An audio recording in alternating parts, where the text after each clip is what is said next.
This is a conversation with Al Pesso. Hi, Al. Hello, Serge. So, Al, you started life as a dancer. I certainly did. And I've been starting life concerned with moving my body since the age of 5, as a matter of fact. So it was early on. I was doing bodybuilding. I'm going before the dance, if that's okay with you. Yes. Yeah, I did bodybuilding, but I was never the big, kind of muscular type. And I think I had the Greek ideal in the back of my mind, strong body, strong mind. And my wife still thinks that I have something like a Greek ideal body. I kind of like that. But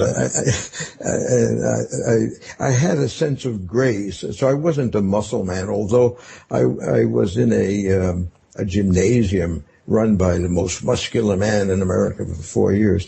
And by some strange coincidence, while I was there, his girlfriend, who lived above the gymnasium, had been studying modern dance. And here I am in Brooklyn, a Brooklyn kid, and very smart, and I just found I had 140 IQ, by the way. I just learned that the other day. But I had all kinds of artistic stuff. But in that section of Brooklyn, there wasn't much artistic stuff. But she happened to be studying modern dance in Greenwich Village, came down and showed us some of this stuff. I was fascinated. So I talked to a buddy of mine that we would go to that studio in Greenwich Village. He was a Martha Graham disciple, and I fell in love with the stuff. So very shortly from bodybuilding, I went to modern dance, but it wasn't a dance of exhibition. It wasn't a dance. It was Martha Graham stuff. You want to touch the truth about existence. And she did a lot of that deep psychological stuff, and I was just enthralled. And she gave me a scholarship. My buddy who came with me, when he came, he said, "Look at all the naked girls," and I thought I just saw beauty. So he didn't stick around. So that sense of touching the truth about existence. Exactly. I just wanted to show you the root of that. Yeah. There was something deeply artistic and deeply philosophical. I came from an Orthodox Jewish family. Fortunately, I didn't know what they were saying in Hebrew, but boy, the ritual got to me. And I knew that truth and depth was in ritual, and was still doing ritual kinds of stuff, but with the movement, but not with dogma and not with fundamental stuff. Yeah. How do you like that? Okay. Yeah. But so it's something that feels very moving as you put this, because there's a sense of connecting to the depth of motivation. Absolutely. And that emotional drive. Right. And what I want to highlight is that it wasn't just starting from the dance. I started, I think, from my core, from the very beginning. That's probably what I want to tell you. And so it wasn't that I danced and then because I knew movement. In the dance was a seeking of ultimate truth. Mm-hmm. And by God, we found a lot of that came about. So can I go a little further in the dance? Great. Okay, is this okay with you? I became, well, my wife and I met her at Bennington College. I got a scholarship at Bennington. They needed men in their dance department, so I was there. And we got married and we got kids right away. But before that, we did showbiz stuff.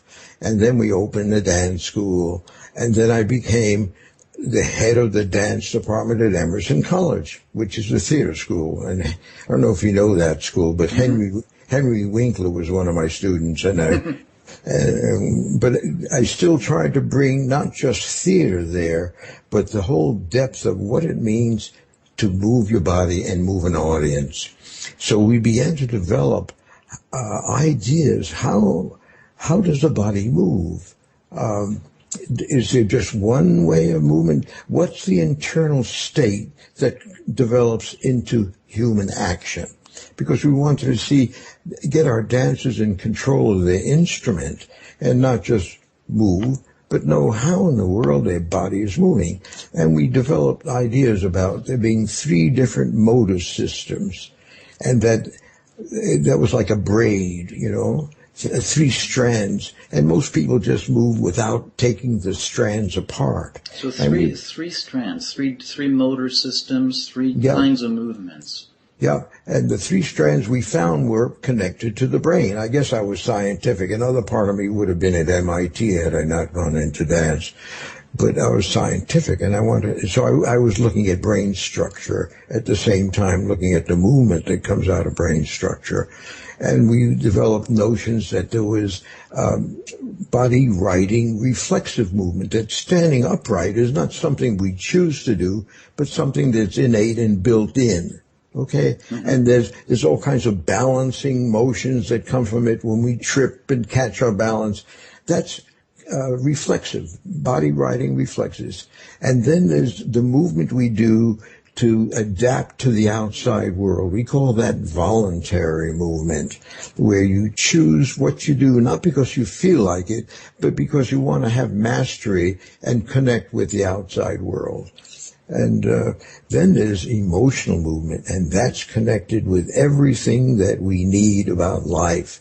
All the limbic system stuff, all the survival stuff. So what we decided to do is teach our students to move in those separate modalities, one separate from the other, too.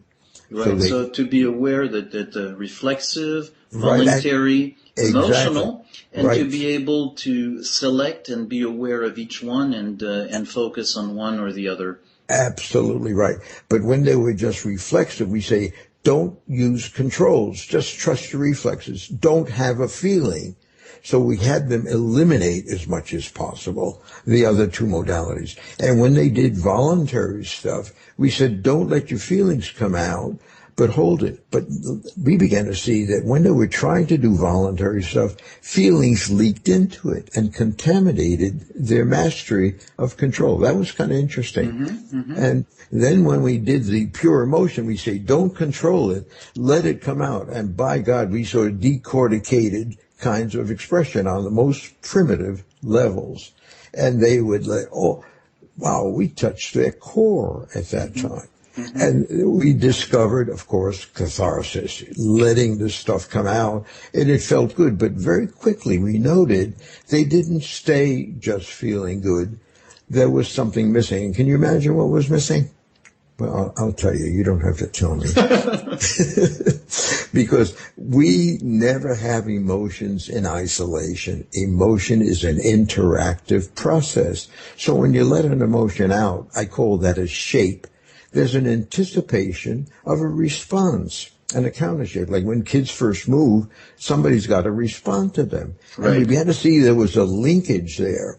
So we started to invent for every motor thing that came out for whatever emotive reason needed to be accepted and responded to. So we call that accommodation. You can think of that as shape, counter shape, that there's stuff coming out of our genetic heritage, stuff coming out of our history, stuff coming out because of trauma, but it still needs an answer. So you're describing that sense of actually feeling the absence of that missing piece. As you express the emotion, there's that shape and there's the corresponding counter shape that you long for. And these kids now were letting stuff out that had never had answers. Okay? That because what we have longed for that doesn't get answered doesn't disappear. It stays in the body. And our genes are expecting those answers at the right age and with the right kinship relationship. But if they don't get answered, we get frustration, the stuff gets suppressed, and it becomes symptomatic, shows up when we don't expect it to, involuntary movement. But we said, okay, let it out, and now you're going to get an answer. Right. Bingo. So that's the completion of something that's been longing for completion. You got it exactly right. We knew that. We saw that. But then when we gave them the completion, we recognized that that completion shouldn't be in the present. That completion should be in the hypothetical past. So we then began to make something like a ritual with the one who provided the response. They didn't improvise the response. The response had to be choreographed by the one who was feeling. That's where I'm saying about the improvisation. Yes. Because otherwise the other person who is responding will do what the heck they want, and they wouldn't be fitting what the person was longing for. Right, right. So that the focus is very much on the person, one person who is exploring. And then the accommodation is a work that the other person does for the specific purpose of accommodating that need. And they do that by taking a role, and we do that via ritual. They say, I am now role-playing your ideal mother, your ideal brother, your ideal sister, your ideal father, etc. So, and then we posit it at the age when it should have been. Yeah. You got that? Yeah. But so, actually I'm just reflecting on the choice of word as it's very clear that just as you're talking about it, there's a richness of a process that took a long time to mature into its form. It took at least 7 years of exploration before it clicked into a therapeutic form. Yes, because when you're simply, as you're talking very matter-of-factly of this is a ritual and this person plays, say, the ideal father, the ideal mother, it feels very simple when you say it. But right. I can see how, to get to that point, it took quite an exploration. Right, because we used to let people just improvise, like, together, all at once, and they would do things without speech, and then we'd say, what the heck happened there? And the other one said, oh, I was feeling like a 2-year-old, and you felt like my father. And the other person, your father? I thought that you were a friend. And we saw there was a mismatch when they did it that way. So we said, hey, we got to do this one at a time. When you do it all together like that, it doesn't fit. Right. So as you are very correctly pointing out, it took years to clean all that up. So that was one part of it. But then the other part, going back to the dance, we then looked at how to sensitize people to the spatial placement of others, to see when you move others through space, all different kind of things happen, which direction they come from, what height they come with, what speed they're coming at, what gestures. So we began to elaborate, and that's for the choreographer to know what movement, action is doing to the audience. So we looked at what happens, how do you get from what's inside to show on the outside and be sensitive, and how do you get to know more accurately what's happening on the outside and what that's doing to your inside.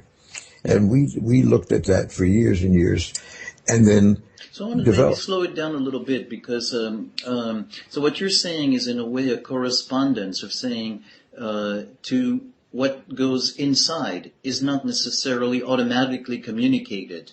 That's right. And what goes outside is not necessarily received the same way by people. Exactly. And you did some work of, in a way, clarifying what corresponds to what. Yeah, exactly. In order to gain control over that process. Yep. We began to look at interaction in a very, very clear way.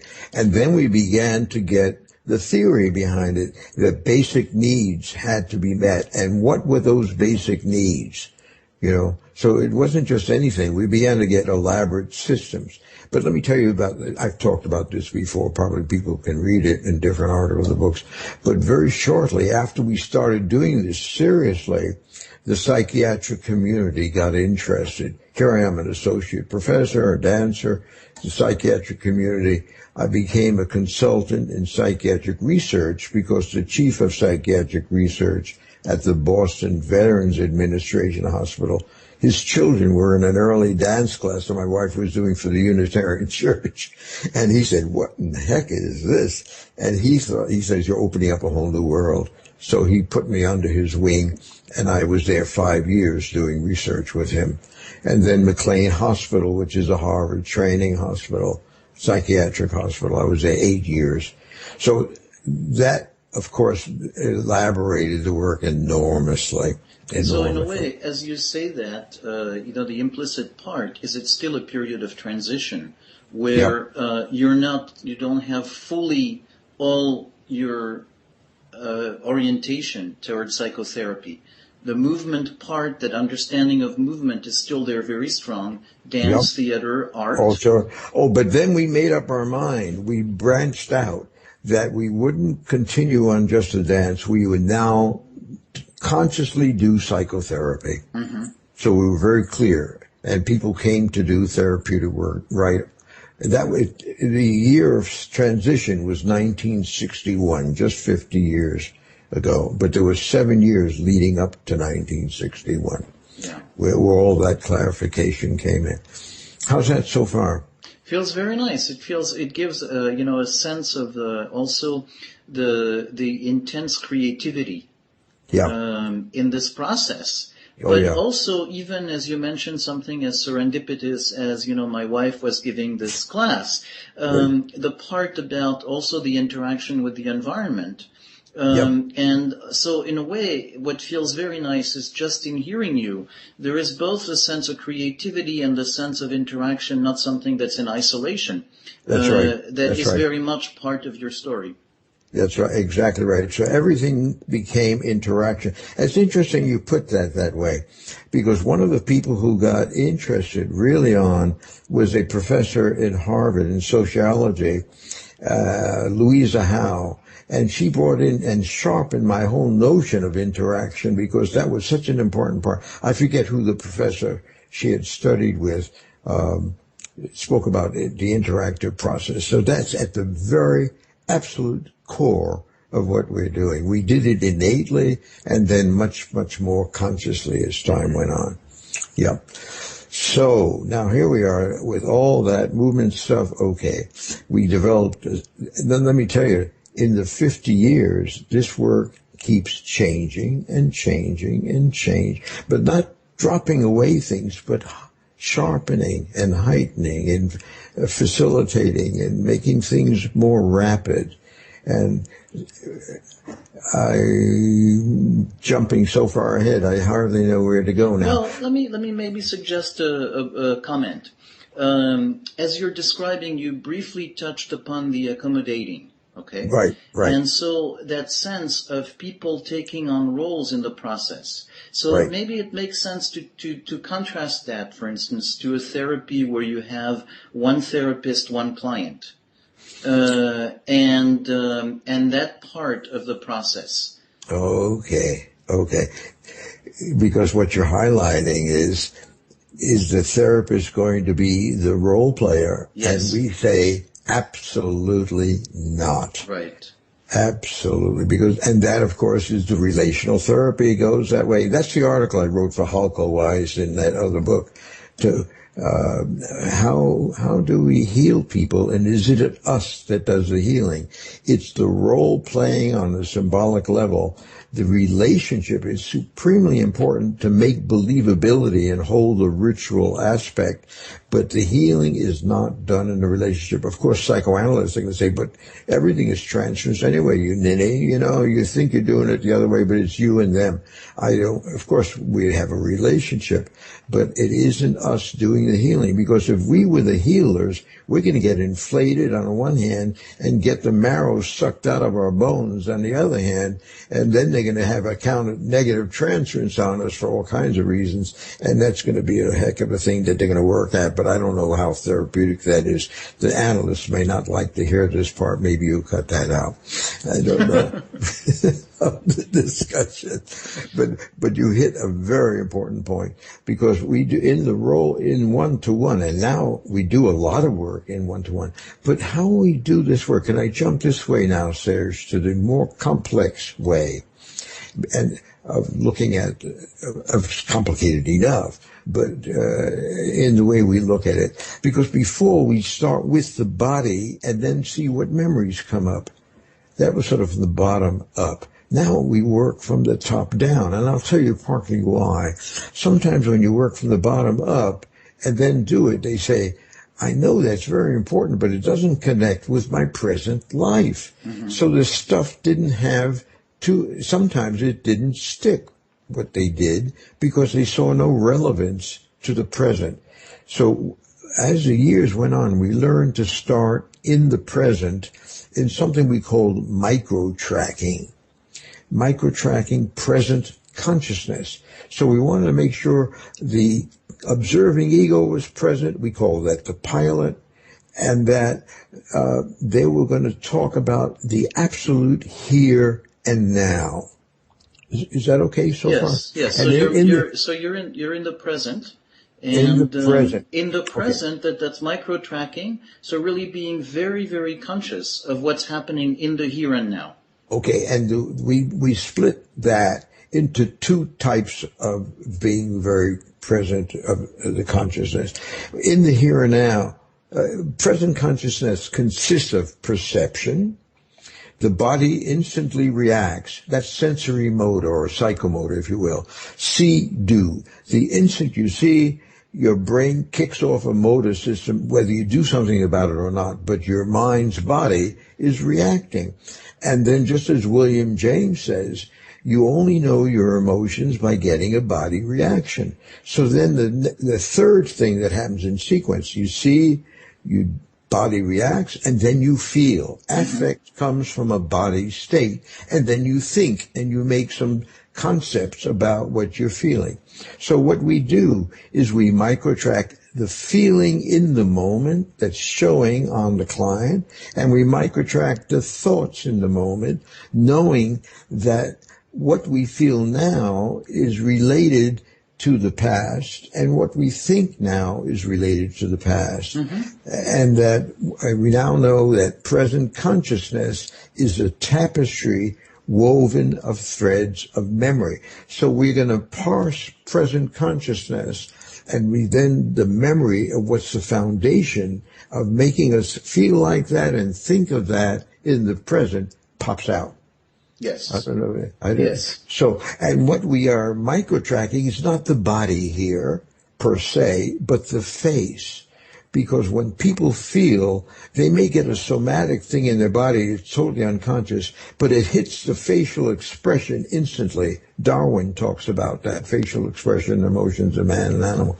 The instant we feel, there's a shift in the eye, and what's his name out in, I forget who does the face stuff. I forget his name. He teaches all of that stuff. But we've trained our people now to watch the face and look at all the shifts. But we report that via what we call a witness figure. We postulate a third person in the room. So it isn't the therapist saying it. We postulate, because as soon as I say, if a witness was here, the word witness makes them think there's another person in the room. Yeah. And here we're talking about the power of words and images that come of words. So we're very careful of the words we choose, because we know every word is going to make an image, and images in the mind our body reacts to. So I want to, just again pay tribute to the complexity of the situation that you're evoking. What's happening is, say, in contrast to traditional talk therapy, analytical, you're not starting in a way from thoughts, feelings, evocations of the past, but you are in the present. Absolutely present, knowing that the past is we're seeing it absolutely through the past. Everybody thinks their present reality is universal. It's nonsense. No two people have the same reality. Yes. It's all bad. And let me talk about that for just a moment, because when we see, we remember what we've seen before, because we look at the world and we look at what's good or bad. I mean, like an infant. And then we move towards it and find out whether it's good or bad. And then we better remember what's good or bad, because the next time we see something like that, we have to remember so we don't make the same mistakes, or remember so we make the same good things. So that means we have storage in our mind's eye and storage in our mind's body. Every time we see, we're remembering, and every time we act, we're remembering. And when we lose that, we're Alzheimer's people, and we don't even know what we're looking at, and we don't know what we're feeling. So we forget that we're a bundle of history in the very moment of being. Right. Is that so? We know that. Yeah. So what we say when people are having a feeling, we postulate this. We say, if a witness was here, and we use the word witness, they imagine the word that's a whole other thing. And but what it is, what's interesting is that in a way, in the room, there is that third person, the witness. And you got it. Because we know that, because if I said a word, now let me say a word to you, see your mother. Mm-hmm. But so you're the one who spoke it. Yeah, but look what happens when you hear the word your mother. What happened to you? Well, what happens is I felt a sense of my mind going someplace. And what did you... relating to her, and for a moment, yes, being in connection. And your body reacted. Yeah. So that words make images. That's what's powerful. You know, animals can only see what's in front of them, and they react what's in front of them. But words let you see what is not in front of you. Yes. And you can react then to what's not in front of you. That's why stories have such power, because we see it and our body reacts, whether we know it or not. Okay? Mm-hmm. So when I say a witness is here, people are going to imagine somebody there, and they're not going to feel like I'm saying it. I say a witness would say, I see how happy you feel when you think of your mother or you talk about your mother. I only pick up what they're actually talking about. And if I put the right word on their affective state, they nod their head, yes, because it's the same thing as shape, counter shape. It fits. And whenever there's a fittedness, there's an immediate value, pleasure comes in. Okay? Mm-hmm. So then I know I'm on track. Because if I put the wrong affective term, they shake their head or their eyes roll around or something, and then I attach the context within which they have that feeling. Right. So now I'm giving the prefrontal lobes information of what's going on in their affective system. So they're not only in it, they're seeing themselves in it. Okay? Yeah, and with that sense of you as the therapist being attuned to what it is that feels right, that's missing. And exactly. You get your information from the person's reaction, for instance, the face. Exactly. So that in a way you kind of, they're not quite there. Yes, well, that's right, because you get that information and you're not interpreting as much as figuring out and reflecting and finding the right fit. That fits them. Because an interpretation, the juicy interpretation, is knowing what's in the back of their mind that they don't know. Wow.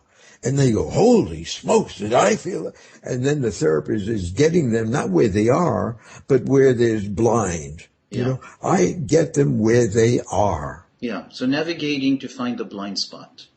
No, not at all. Okay. I don't look for interpretation. I simply put a name on where they are, and then they are conscious of where they are. Right. But they were ready to be conscious because it isn't so unconscious. An interpretation is something that's beyond reach. Right. Okay. So it's actually just helping them come across and find the expression. They find the label for that expression and the context. Because not only I put the label on it, I put the words that they just spoke about. They say, oh, my mother is such a sweet woman. And the witness say, oh, I see how much joy and tenderness you feel as you remember what a sweet woman your mother was. Do you follow that? Mm-hmm. I take their, and then they say, yes. And then they might say, yeah, but the world is not a sweet place. That's a thought. Mm-hmm. So I put a voice of truth that says, the world is not a sweet place. They say, that's a fact, buddy, you know. And then there's connecting two parts of the brain, the affective part and the cognitive rational part, okay? Mm-hmm. So they both are coming up to the prefrontal, we call it the pilot. And the more you enrich the pilot of how they're feeling in the absolute present as they speak, then they start to remember, like in a Google search engine, you put in a couple of things and everything connected to that. Then they start remembering all kinds of things. Yes. And the body immediately reacts to all the things in the past. Yes, but what I'm struck by as you're describing it is a sense of how it comes about with a sense of amplified resonance. Yeah, that's exactly right. That's a good word. Exactly right. They get a resonance. It's connecting to parts of themselves together, and there's a resonance in the alliance.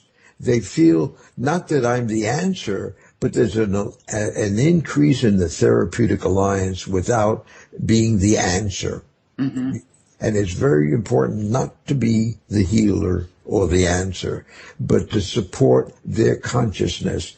And then when they talk about the history, we've developed a whole notion of what kind of things have to be done in history in order for us in the present to have a happy life.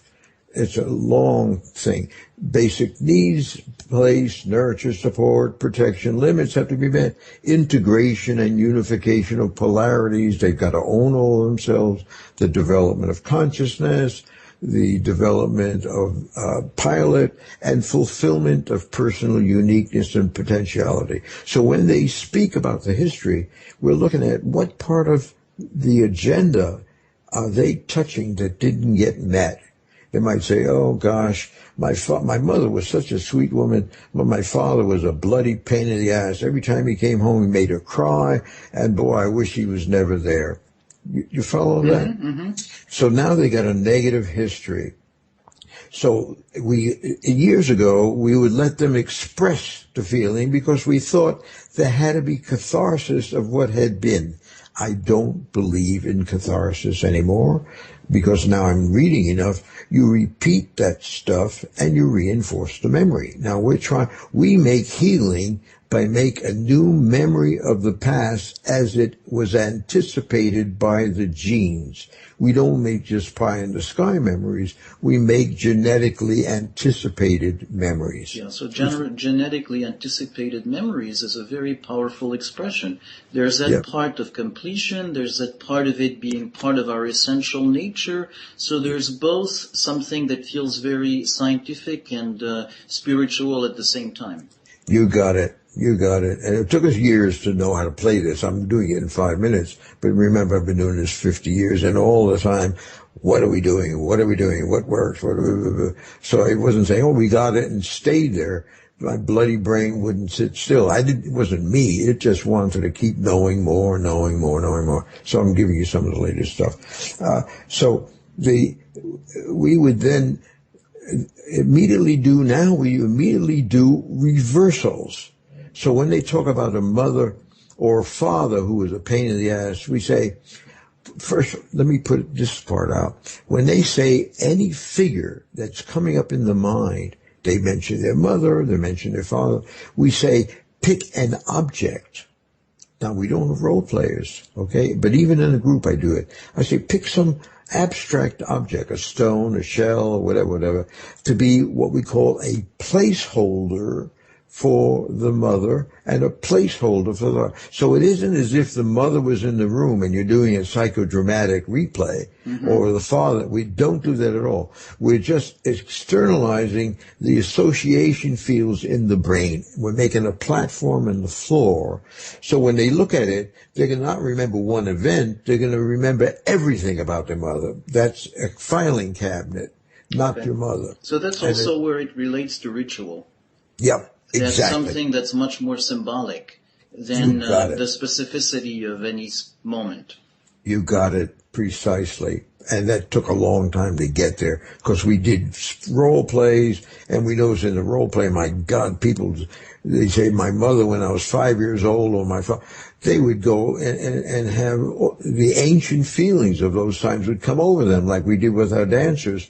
And it didn't do much good to feel that miserable or that furious. Although it looks dramatic and therapeutic, it doesn't have that much value. We did a lot of that. But the real value comes from making the new memory.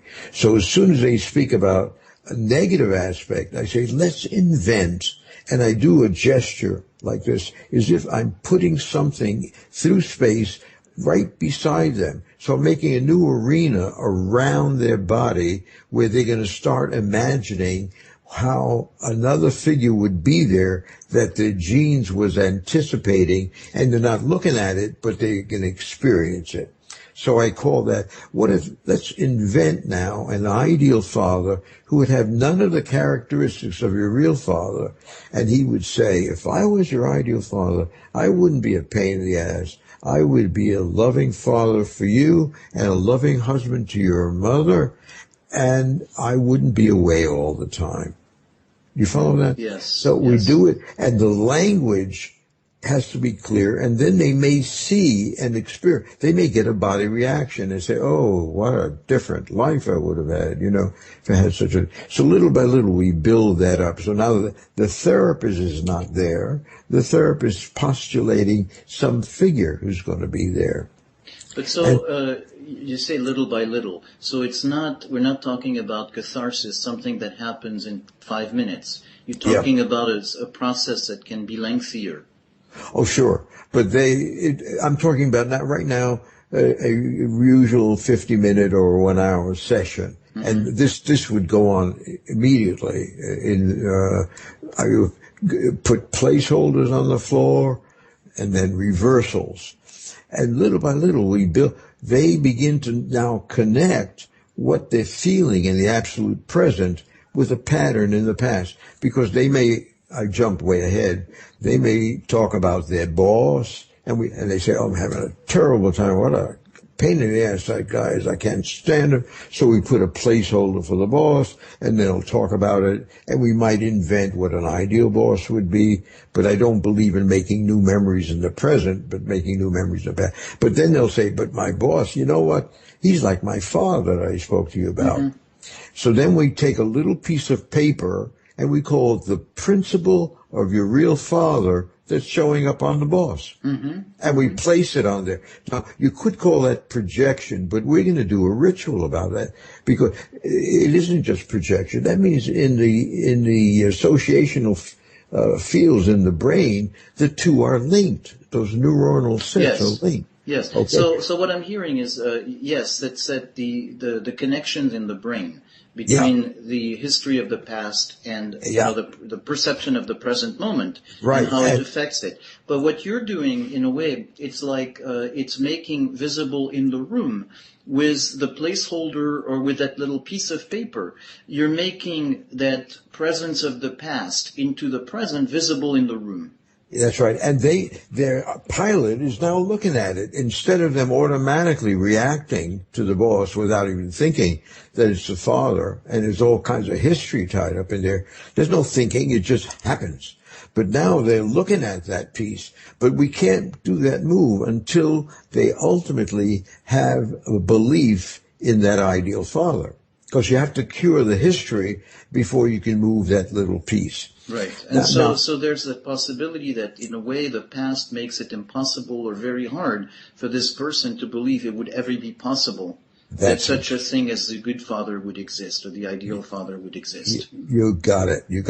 Now, some people accept the ideal father, some people accept, and then we have a new ending, you can move this stuff. But a lot of people then resist. Here's the whole, and this is the latest stuff, 7 years ago it started. What makes resistance? And that was fascinating, and that's what I want to talk about now. Because at some point they may say, what do you mean, ideal father? What kind of jigsaw junk are you giving me? And you get boom, negative transit, they're going to knock you right off. You say, are you kidding? You're fantasy. One part of them is longing for the father, and you talk about it, and they'll tell you, that there's no such thing, blah, blah, blah, blah, blah. But when they have that resistance, now we know that resistance comes from a third kind of memory, okay?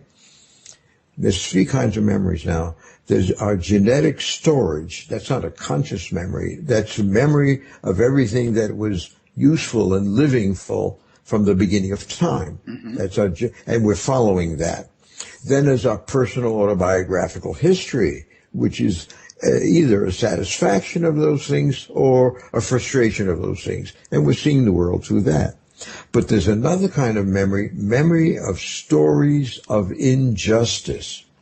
When there's a story of injustice, one part of our brain, without knowing it, jumps through time and heals the injustice with a piece of our own self. So it's really thinking of injustice again as something that's not completed, that right. calls for completion. You're beautiful. You've got it. Oh, thank you, Serge. I wish everybody would get it so fast. Yeah, exactly, because it's still part of making things whole. Yeah. There's an innate healing is holing. We've got to make things whole. And when we hear holes in networks of our family, holes in our culture, and holes in our religious groups, or holes in the cosmos even, one part of us has to make it whole. Mm-hmm. But we don't do it consciously. It's automatic. And I call that some part of our brain makes a movie that we are the star of, but we don't see it. We're not in the audience, but our bodies are tremendously affected by that movie, which we don't know we made. Isn't that crazy? Yeah. And now we're talking about how the body is affected by stories. Before it's affected by deficits. Now we're going to see how the body is affected by stories. So how careful we have to be what stories of injustice we tell children, because they're going to be, I call that the Messiah gene. There's one part of us that is like the Messiah. We think the Messiah is the one and only, but each one of us tries to be the one and only. That's why we like the Lone Ranger. Mm-hmm. That's why we like Superman, Batman, Wonder Woman. They're going to go out and heal everything, flying through time and space. And so one part of our psyche flies through time and space and heals it. If there's a hole, let's say 3 generations back, great-great-grandma lost a husband in the Civil War or something, and then she had to raise kids by herself, and everybody knows that story. So what we do is we say, let's make a movie of great-great-grandma, and we'll put her on another spot on the floor, not where we have the placeholders, but another arena, and we say, this is your great-grandmother, a young woman, and we're going to give her an ideal husband. And he's going to say, if I was your husband, there'd be no war, and I would be your loving husband your whole life. And they go, wow, you know what? Our whole family would be so different if she'd had that. You know, they'd be in it, because we know the present through the lens of the past. You change history, by God, you have a cascade effect. Yes, but you know, I think when you're telling this, I'm also aware of, it's interesting, it's good when you place it in the context of ritual, which is that, you know, by that point, by the time you make it, I assume that's what's implicit. It's a relationship, the room, what's happening in the room. There's a degree of a presence that allows for the person to see it and feel it and resonate with it in a way that in ordinary consciousness they wouldn't. That's the ritual part. We call that providing the possibility sphere. That's the function of the client, of the therapist, to make a kind of space of possibility around them where these things could happen. And it's possible that our genetic needs are going to be responded to. Mm-hmm. Okay. And the therapist does do that. And that you have to know ritual, and you have to know clarity of relationship in order to do that. Because otherwise I'd end up being the ideal great-grandfather, I'd end up being everybody, in transference you're everybody. But here we're building all that stuff, and they're feeling the safety that gets built up between the therapist and the client. So you're highlighting that, I think, very, very nice, very clearly. So, but little by little, let me tell you, when people make this movie that they are the healer, they don't know they've become the great-grandmother's husband, okay? It releases those nuclear energies that were limited and should have been limited in maturational time. The nuclear energies of aggression and sexuality, the Freudian id, it bops loose in them, but they don't know they're feeling sexuality. They don't know they're feeling aggression. They're just in turmoil inside. And then they talk about anxiety, blah, blah, blah, blah, blah. And so one of the things that happens, and all of us it happens to, we fill holes and rolls, that stuff gets loose, and then it makes the shrinkage, not it, but those new movies that we made shrink our receptor sites and make it impossible to take in what we long for. So when we put out unwittingly like that in a movie, it shrinks the capacity to take in, and they won't believe what they're longing to get. So we found when we make these movies, and then we might make a movie that their mother had parents and that everything was, we make all the movies that should have been done, they say, oh my God, I feel as if a burden came off my shoulders and I can take a deep breath. And so he said, well, why don't we have an ideal father? And he says, if I was your ideal father, you could have been that comfortable. He said, yeah, that's right. Now they can take in what they couldn't take in when they were resistant. So that's the other part of this work. When you describe what feels very beautiful, you describe the resistance, which has almost a negative quality. But sure. You describe also the movie that happens to do that. It feels very clear. Then the mechanism of that movie is, a traumatic, something that's too overwhelming and hijacks the present by bringing you to that past. That could be. And you're replacing that movie with another experience. We make new movies where there is justice, there is completion. They don't have to be the completer. Yeah. And then they could just be themselves instead of being the one who puts out and can't take in. Right. But so, again, very powerful, very moving, when you say they don't have to be the completer, is putting somebody in a role that is impossible. And in a way traumatizing because it's overwhelming and impossible. You got it. Instead of, in a way, being supported in a larger environment where the completion flows.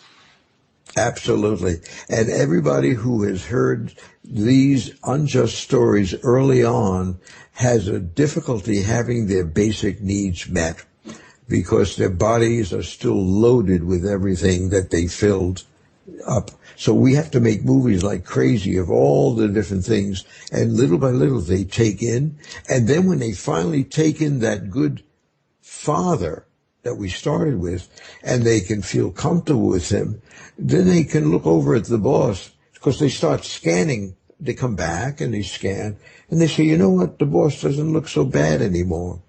So I say, let's take the principle of your real father off the boss, and we make a ritual. We kind of like pluck it or sometimes I have them do it, and in the group we'd have a ritual, a symbol mover, a principle mover. They lift it off, put it all the way across, and plant it in the true object. And then the present gets cleaned up a little bit more. And they see it. They see the present with different eyes and not through the lens of all that bad history and all that frustration. Yeah.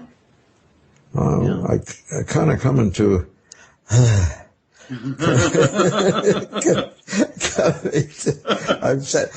So we started with so much expression, and now we're ending up doing the expression so much more subtly. I guess that's what I'm trying to highlight. Yeah. So we don't have to do all that big motoric screaming and yelling. By God, we have to have people scream and holler, why did you do that to me? I hate you. And they let all, and it felt good and some of it was, but the real good that we did in all those years was the new memory. And we thought all that dramatic other stuff was part and parcel of it and had to be there. And now we hardly touch it. But boy, the change comes so much faster and resistance is lowered so much faster. That's where we are now. So that feels very beautiful. I really appreciate your sharing this. This recording is part of the Somatic Mindfulness and Relational Psychotherapy podcast. See the website relationalimplicit.com. Motoric, screaming and yelling. By God, we have to have people scream and holler, why did you do that to me? I hate you. And they let all, and it felt good and some of it was, but the real good that we did in all those years was the new memory. And we thought all that dramatic other stuff was part and parcel of it and had to be there. And now we hardly touch it. But boy, the change comes so much faster and resistance is lowered so much faster. That's where we are now. So that feels very beautiful. I really appreciate your sharing this.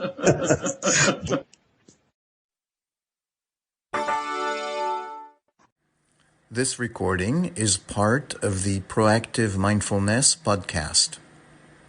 We explore how to be more present and engaged in our lives and how to make lasting change. This is a contemporary take on mindfulness, informed by embodied therapy and the polyvagal theory. You can find more articles and videos on the website proactivemindfulness.com.